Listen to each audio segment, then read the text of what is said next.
Yo quiero que en el día de hoy pensemos en una pregunta, ¿no? Ah, ¿Cómo se llama la iglesia? No necesitan contestarlo. Algunos de ustedes tal vez inmediatamente, ay, nosotros sabemos cómo se llama la iglesia. ¿Cómo se llama la iglesia a dónde vas? Ah, yo sé cómo se llama la iglesia a dónde voy, ¿no? ¿Qué nombre debería tener la iglesia? ¿Cuál es el nombre que debe tener la iglesia? Hay tantas iglesias con diferentes nombres, ¿cierto? Y los vemos anunciados por ahí en los caminos. Ay, la iglesia fulana tal, la iglesia tal, la iglesia tal. Y, bueno, nos preguntamos, bueno, ¿y la iglesia donde nosotros vamos, esta iglesia, qué nombre tiene la iglesia? ¿Qué nombre debería tener la iglesia? Lo que les voy a decir tal vez les va a sorprender un poco. Resulta que la iglesia en el Nuevo Testamento, cuando leemos el Nuevo Testamento, el libro de los Hechos, las cartas de Pablo, la iglesia no tiene nombre. La iglesia es la iglesia y no tiene nombre. Cuando nosotros hacemos un proyecto, cuando vamos a hacer un negocio, entonces cuando van a poner una empresita o lo que sea, pues quizás la primera pregunta es, ¿qué nombre le vamos a poner al negocio? No, que no vas a empezar un negocio. Pues, ¿cómo se llama? No, pues, no tiene nombre. Interesante, hermanos, que Jesús, en todo su ministerio público, no pensó en ponerle un nombre a la iglesia. Jesús dijo, yo voy a establecer mi iglesia, pero no dijo, yo voy a establecer mi iglesia y se va a llamar de tal o cual manera. Después de que Jesús murió, resucitó, ascendió a los cielos y quedaron los apóstoles aquí y se reunieron los apóstoles para pensar, para empezar a llevar a cabo el proyecto de Dios, para seguir adelante, los apóstoles no se reunieron a decir, bueno, ahora ya nos toca a nosotros, vamos a reunirnos aquí y vamos a escoger el nombre que mejor le acomode a la iglesia. No dice la Biblia. No, la iglesia se conoce de varias maneras en la Biblia. Se habla de la familia de Dios, se habla de la viña del Señor, se habla de la iglesia de Cristo, se habla de las iglesias de Cristo. Cuando decimos la iglesia de Cristo, no estamos realmente dándole un nombre a la iglesia, estamos sencillamente diciendo que esa asamblea, que ese pueblo, que esa iglesia le pertenece a Cristo. No es que se le estamos asignando un nombre diferente, sino que estamos diciendo la iglesia le pertenece a Cristo, ¿no? De hecho, hermanos, algo interesante, varias veces en el libro de los Hechos, la iglesia se describe como el camino. Vamos a pensar un poquito en eso en el día de hoy. La iglesia se describe como el camino, ¿no? ¿Cómo se llama la iglesia donde ustedes van? No, somos un camino, somos el camino, no somos un camino, somos el camino, ¿sí? Somos la iglesia del Señor, somos la iglesia de Dios, somos la iglesia de Cristo, somos la familia de Dios. Todas esas cosas son correctas. En el libro de Efesios, Hechos, perdón, repetidamente se dice que la iglesia es el camino. ¿Cómo hacía el camino? Bueno, la iglesia es una forma de vida. La iglesia es, podríamos emparentar la palabra del camino con la palabra movimiento. La iglesia es como un movimiento, empieza y se mueve y progresa y crece. Es un movimiento, es el camino. Pero claro, vamos a ver que el camino es una descripción más profunda que hablar de un movimiento. El hermano Ángel en la Cena del Señor nos hablaba del emprendimiento. Sí, es un emprendimiento. Dios ha hecho un emprendimiento. Nosotros participamos en el emprendimiento de Dios. Pero cuando la Biblia habla de la iglesia como el camino, ese camino tiene unas raíces bastante profundas y por eso vamos a concentrarnos en la palabra camino, el movimiento, el emprendimiento, lo que Jesús comenzó. Fíjense que Lucas, que es el que escribió el Evangelio de, no, bueno, escribió el Evangelio de Lucas y escribió también el libro de los Hechos. Lucas se refiere a la iglesia con frecuencia con ese nombre, el camino. Por ejemplo, vamos a leer en Hechos capítulo 9, versículo 2. Tomemos en cuenta una cosa. Tomemos en cuenta que Lucas escribió el libro de Hechos, vamos a decir como que, por ahí en el año 62 o más, 65, qué sé yo, ¿verdad? Un buen tiempo. Habían pasado ya por lo menos unos 30, 35 años desde que empezó, ¿qué cosa? El camino en Jerusalén. Desde que empezó el movimiento en Jerusalén. Desde que comenzó aquel grupito que se llamaba la iglesia, que estaba cumpliendo lo que Jesús dijo, yo voy a establecer mi iglesia. 30, 35 años después, Lucas nos dice que el apóstol Pablo, antes de convertirse, él está relatando cómo fue que se convirtió el apóstol Pablo.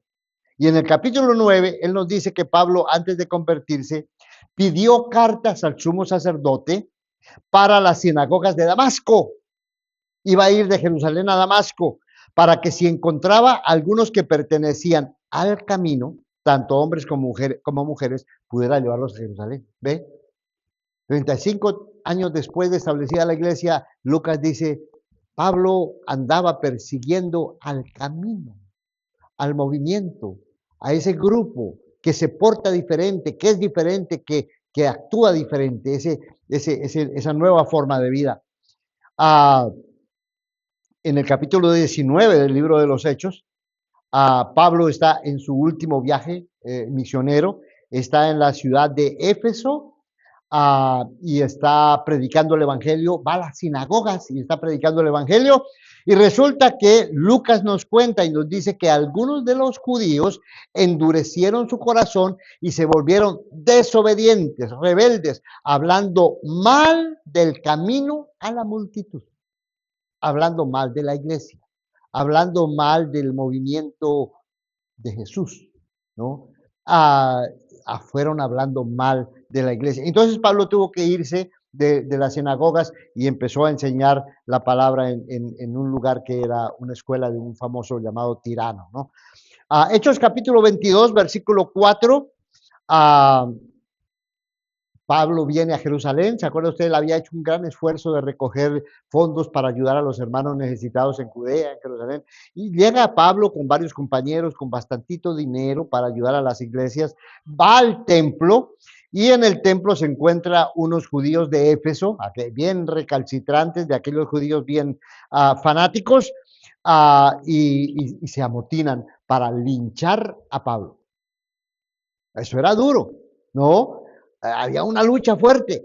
Se amotinan estos para matar a Pablo, para linchar a Pablo. ¿Qué hubieras hecho tú si estás ante esta coyuntura y hay un grupo de gente que te quiere empezar a pedrear, a linchar de alguna manera? Bueno, Pablo los calmó como pudo, les habló en hebreo. Cuando les habló, ellos se calmaron y empezaron a oír. Y Pablo dice, les cuenta, hablando de su conversión, de cómo fue que él se convirtió, les dice que él persiguió este camino hasta la muerte, encadenado y echando a la cárcel tanto a hombres como mujeres. Aquí el mismo Pablo, el mismo apóstol Pablo, se refiere a la iglesia como el camino. Lucas nos ha venido describiendo cómo tanto judíos como Pablo, cuando fue convertido, perseguían del camino. Pero aquí Pablo mismo, relatando su conversión, él dice, yo perseguí a ese camino, ¿no? Al camino. En el capítulo 24, versículo 14 de Hechos, Pablo se encuentra ante un gobernador romano, Félix. Félix es un personaje, una autoridad, un oficial que fue enviado de el gobierno romano para dirigir los asuntos oficiales ahí en Judea, tiene su centro ahí bueno, está en Jerusalén, y Pablo se encuentra frente a este gobernador y le cuenta su conversión.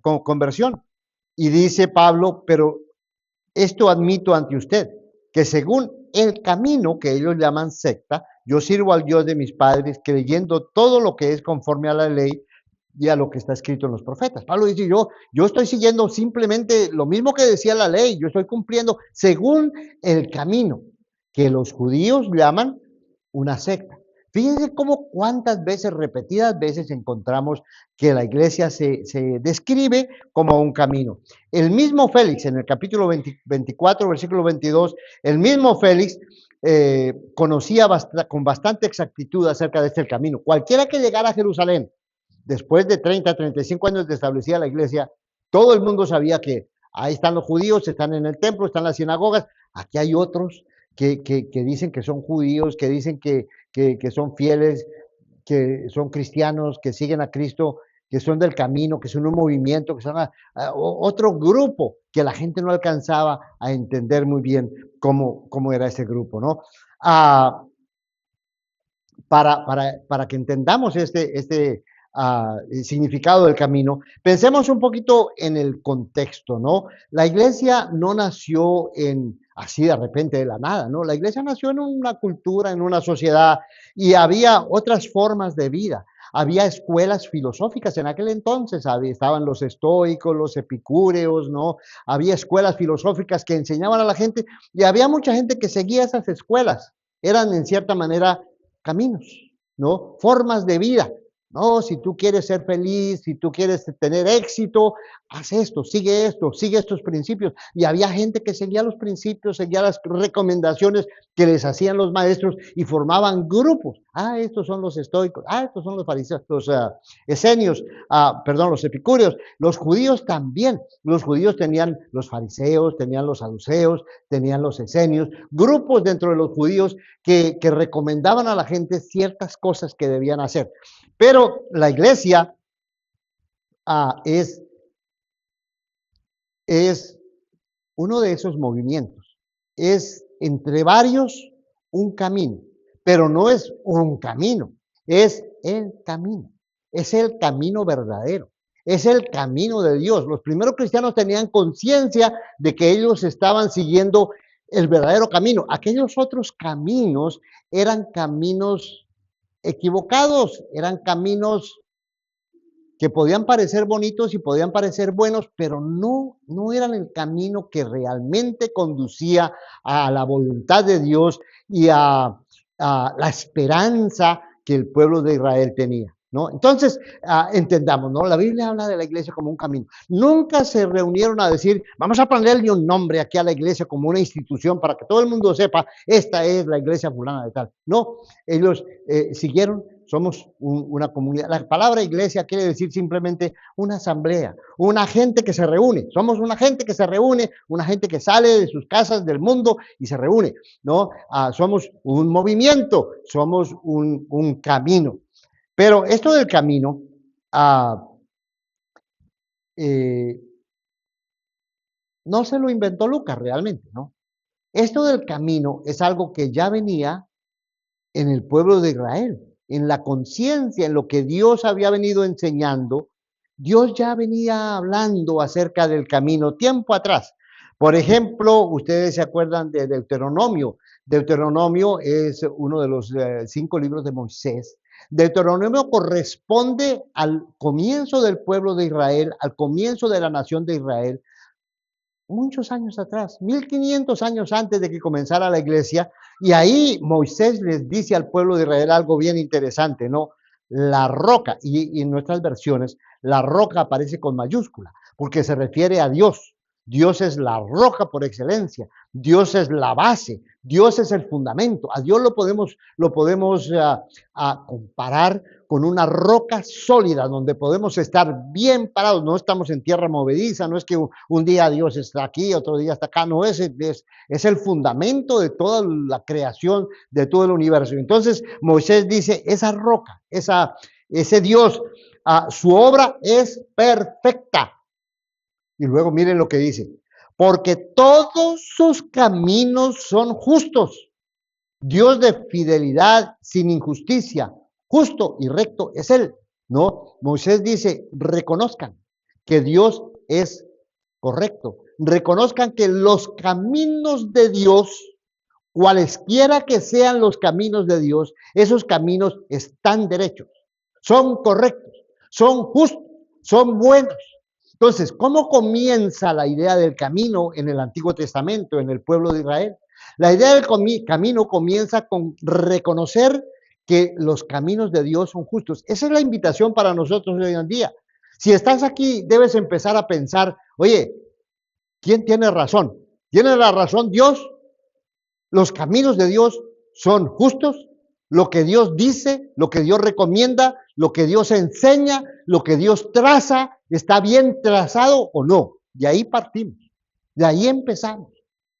Si no empiezas de ahí, empiezas mal, ¿no? Los caminos de Dios son correctos, son derechos. El camino de Dios es derecho. Entonces tenemos que reconocer esa rectitud.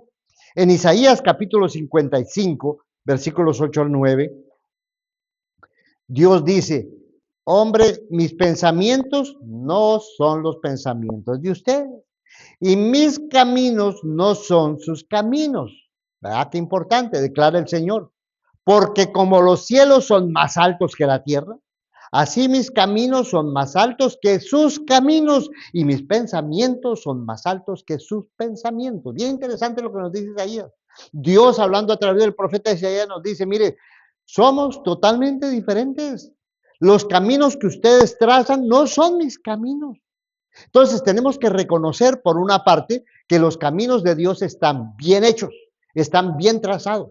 Los caminos de Dios son rectos, pero por otra parte tenemos que reconocer que los caminos humanos no son los caminos del Señor. No importa qué interesantes se vean los caminos humanos, no importa qué bonitos o elegantes o llamativos o provisorios sean, los caminos que los hombres se inventan, no son los caminos del Señor. Los caminos de Dios son derechos, los caminos de los hombres son torcidos. Entonces vamos a empezar reconociendo dos cosas. Primero, vamos a reconocer que el camino de Dios es derecho, es correcto. Segundo, vamos a reconocer que lo que venga a la mente humana, no podemos confiar en lo que venga a la mente humana. Los caminos nuestros no son los del Señor. Que yo pienso, que a mí me parece, que yo creo que no te puedes guiar por lo que el ser humano piense, racione, sino por los caminos del Señor. Entonces, ¿cómo comenzamos? Con ese reconocimiento. ¿Qué viene después? Lo siguiente es importante. ¿Qué quieres hacer tú?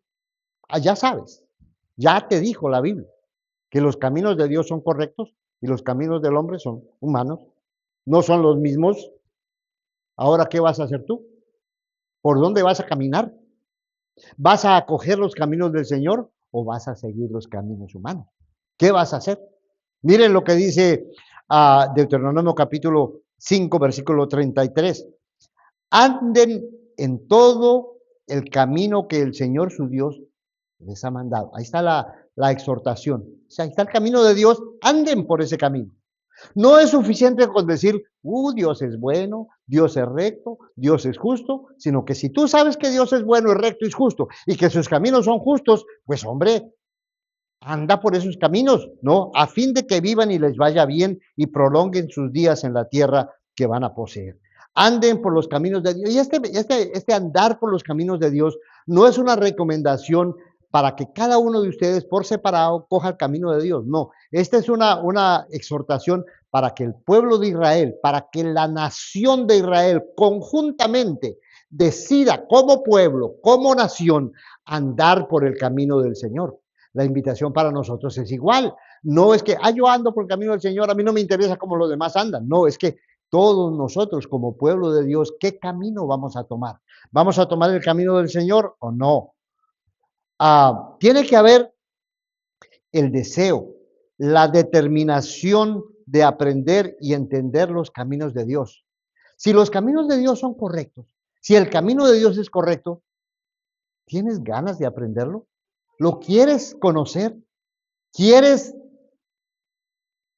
comprender y penetrar tu corazón en los caminos de Dios? Hay un salmo, el Salmo 24, versículos 4 al 5, donde el salmista dice algo bien bonito. Dice, Señor, muéstrame tus caminos. Muéstrame. Yo los quiero ver, yo quiero entender, yo quiero profundizar en los caminos. Alguien podría decir, pues ahí está escrito, léelo. Pues sí, léelo, pero no solamente que lo leas, es que yo lo quiero entender, es que yo quiero saber bien cuál es tu camino. Muéstrame tus caminos. enséñame tus sendas. Oye, si las sendas de Dios son derechas, ¿por dónde quieres andar? ¿Por una senda torcida, por una senda que lleva hacia la muerte, por una senda que tiene sorpresas desagradables en la vida? ¿O quieres andar por la senda del Señor que es siempre derecha, pase lo que pase? Por eso el salmista dice, enséñame tus sendas, guíame en tu verdad y enséñame. Mire cuántas veces repite, muéstrame, enséñame, guíame, enséñame. Esa es la actitud, el deseo. ¿De cuándo? De todos los días. Ojalá que cada día nosotros nos levantamos con las ganas de decir, Señor, enséñame, ¿no? Este sería un buen versículo, un buen salmo para levantarse en las mañanas y decir, Señor, muéstrame tus caminos hoy, enséñame tus sendas, guíame en tu verdad y enséñame. Repítelo, dilo, todos los días tenemos que tener ese deseo, porque si no tenemos ese deseo, los caminos humanos, lo que parezca bonito, lo que parezca bueno, lo que parezca agradable, nos va a tentar y vamos a ir por caminos equivocados, ¿no? Ah, el camino del Señor. ¿Qué hay que hacer? Primero, reconozcamos que es derecho. Nadie más te va a decir el camino derecho. Cualquiera que te trace caminos en la vida, que sea humano, va a ser torcido. El camino del Señor es derecho. No es lo mismo que los caminos humanos. ¿Lo deseas? ¿Lo quieres? ¿Quieres entenderlo? ¿Quieres saberlo? No. Pero los caminos del Señor también son los caminos del arrepentimiento. ¿Sí? ¿Por qué? Porque nosotros nos desviamos de nuestros caminos. Nosotros nos apartamos del camino del Señor. ¿Por qué estamos donde estamos? ¿Por qué nos pasa lo que nos pasa? ¿Por qué el mundo está en la situación en que está el mundo? Porque la gente se aparta de los caminos del Señor, ¿verdad? Entonces, cuando nos apartamos de los caminos del Señor, ¿qué tenemos que hacer? Cambiar la manera de pensar. Tenemos que arrepentirnos y volver a los caminos del Señor. Jeremías 6:16 dice, así dice el Señor, párense en los caminos y miren, hay muchos caminos. ¿Qué debes hacer? Párate. No sigas caminando simplemente porque por ahí va. Todo el mundo va. ¿Por dónde va la gente? Ah, yo voy. Todo el mundo va por ahí. Yo también sigo por ahí. Será bueno porque todo el mundo va. No. ¿Qué dice Jeremías? Párate. Párate en medio de tantos caminos y tantas ideas y tantas cosas, tantas personas que te dicen, este es el movimiento, esto es lo que hay que hacer. No, no, no, párate en los caminos. Y dice, y pregunten por los senderos antiguos, cuál sea el buen camino y anden por él, y hallarán descanso para sus almas. ¿No? Miren, párense, hagan el cambio, cambien de camino. Si van por el camino, por los caminos trazados por los seres humanos, vamos a andar por el camino derecho, que es el camino que Dios trazó. Anden, pregunten por los senderos antiguos. Los senderos antiguos, a veces nosotros pensamos que los senderos antiguos son ciertos patrones doctrinales, ¿no? Ande por los senderos antiguos, bueno, vamos a preguntar qué día se reunieron los primeros cristianos en el primer siglo, vamos a preguntar qué nombre tenía la iglesia, vamos a preguntar, qué sé yo, estas cosas y vamos a hacer lo mismo. No se trata de eso, se trata de que sigamos en la dirección de vida que Dios propuso desde Israel. A los israelitas Dios les dijo, aquí están los caminos derechos, vamos a caminar por ese camino que es camino de vida. Los israelitas se desviaron. Jeremías les dice, párense y vuelvan a mirar y caminen por el camino derecho. Igual nos dice la palabra del Señor a nosotros. Entonces, es un camino de arrepentimiento, es un camino de búsqueda, pero hay algo que quiero decirles esta mañana muy, muy importante, y es que este camino es un camino de promesa.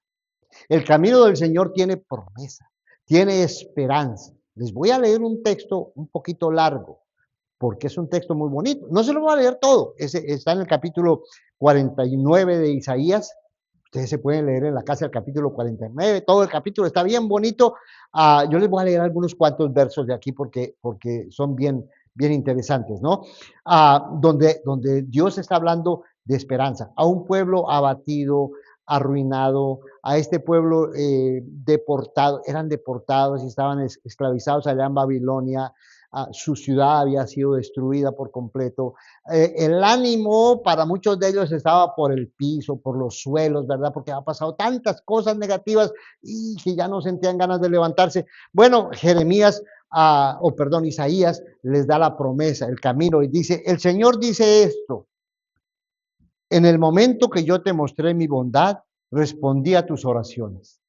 ¿Estás pidiéndole a Dios? ¿Estás rogándole a Dios?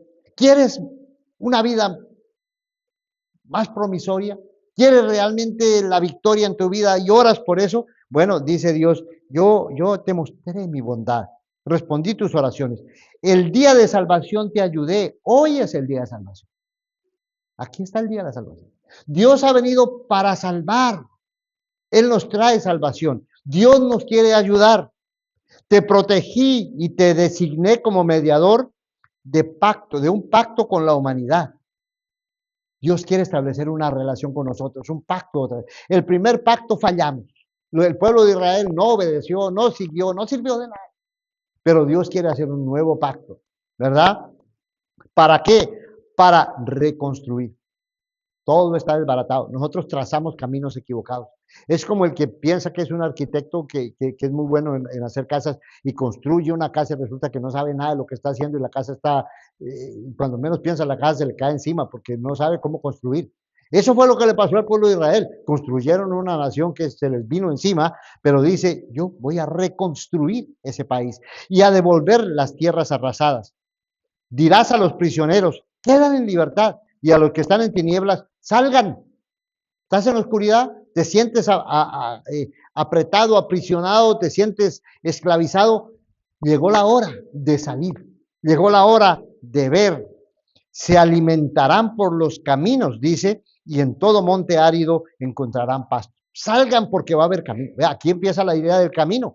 Salgan porque por donde quiera que vayan, yo voy a ir con ustedes y les voy a proveer y va a haber alimento. Pero luego dice el versículo 11, versículo 13, 11 al 13 dice, convertiré todas las montañas en una avenida. Qué imagen más preciosa. Ay, es que está tan lejos, ay, que hay tantas montañas, que tantos obstáculos, que es tan difícil, que yo no voy a poder. Dice Dios, tranquilo, yo voy a hacer una vereda, voy a hacer un camino y voy a allanar todas las montañas y mis caminos se allanarán. Fíjense, viene gente de muy lejos, ahí está el camino, ahí está el camino. Hay gente que viene de todas partes del mundo, está llegando la gente por ese camino, unos del norte, otros del occidente y otros de la región de Asuán. Y cuando todo ese montón de gente toma el camino que Dios está marcando, dice, canten los cielos, alegres de la tierra y prorrumpan en canciones de alegría las montañas. La misma naturaleza se regocija, se alegra, ¿no? Los cielos, las montañas se alegran por lo que Dios está haciendo, porque el Señor ha traído alivio a su pueblo y tendrá compasión de los suyos que sufren. Eso es lo que Dios quiere. Traer paz, traer bendición. Capítulo 43, versículos 1 al 2, dice, pero Jacob, el Señor, te ha creado. Israel, esto dice el que te formó.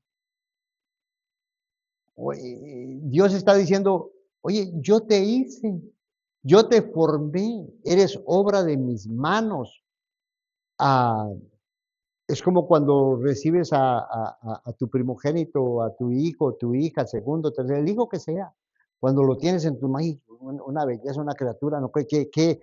¿Cómo voy a abandonar esta criatura que está en mis manos, que yo lo vi nacer? Bueno, Dios dice, yo te hice, yo te formé. Israel nació por la idea de Dios, Dios lo sacó de Egipto, Dios lo cuidó, Dios lo formó como un pueblo de Israel. ¿Quién formó la iglesia? Cristo formó la iglesia. ¿Qué pagó Cristo por su iglesia? La sangre de Cristo pagó por su iglesia. Entonces, Dios nos está diciendo, Él es nuestro creador, es el que nos formó. Te puse nombre y me perteneces. Cuando atravieses las aguas, yo estaré contigo. Ahí está el camino. Puede que haya aguas, puede que sea difícil, pero yo voy a estar contigo. Cuando cruces ríos, no te ahogarán.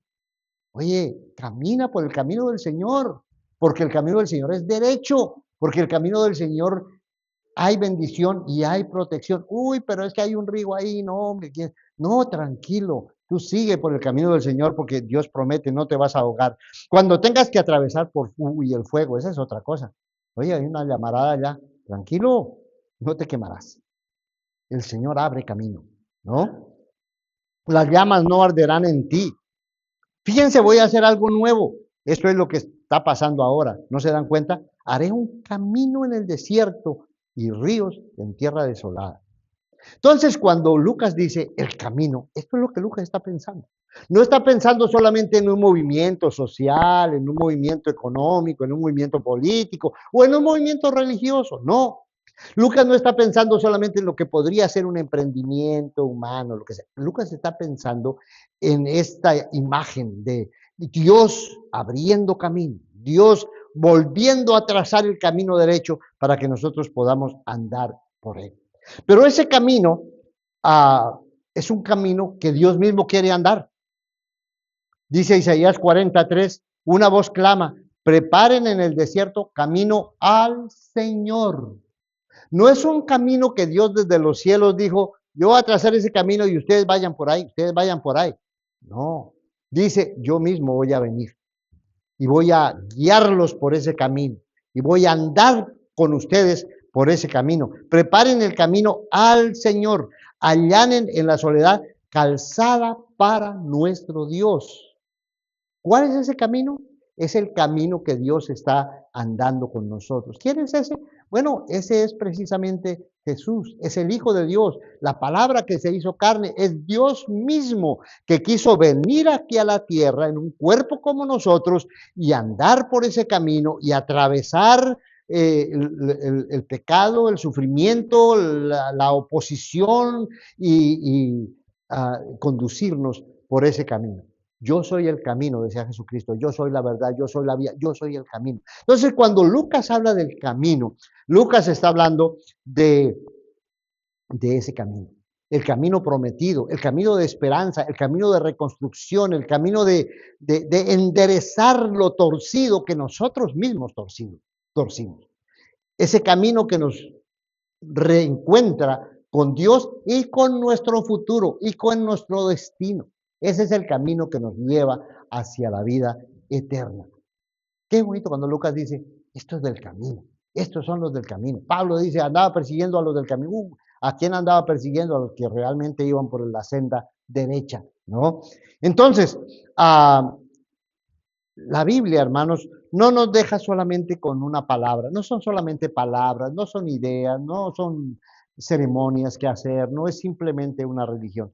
La Biblia es un camino, nos presenta el camino. ¿Cuál camino? No uno entre muchos, nos presenta el camino que Dios tenía planeado desde siempre.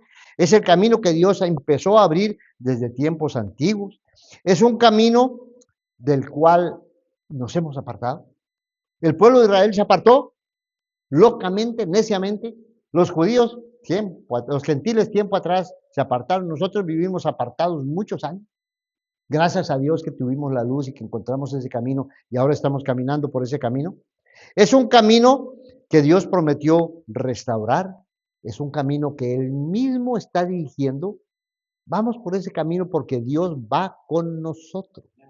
No es que simplemente nos está diciendo vaya, no es que Dios dice yo voy a ir con ustedes en ese caminar hacia la esperanza de la vida eterna, del futuro. Dios nos lleva con Él. ¿Qué es un camino? Es una forma de avanzar. Un camino es para alcanzar un destino.